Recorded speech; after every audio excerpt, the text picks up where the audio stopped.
What's your 5-year goal? I mean, I know you said 100 locations. That's Oh, it. That's it? That's all you're focused on?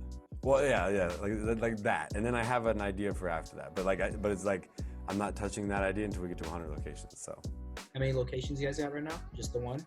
So we own one in Port Charlotte, and we're opening our second in Sarasota. And then this year, 2022, our goal is to award 5 franchisees by like October. There you go, dude. So we have probably about 16, 17 in queue that I have calls with, and we're kind of like working them through the system, kind of qualifying them. But our goal is to like identify those 5, make sure they're strategic, and kind of like that we're not just trying to sell a franchise. We're finding 5 of the right people, and then launch this year with 5, next year with 10, and start doing the double thing.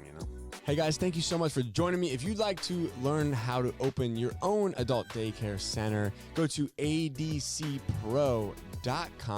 If you'd like the latest business tips, click here, and make sure you subscribe to our channel. Click here. We'll see you guys next time.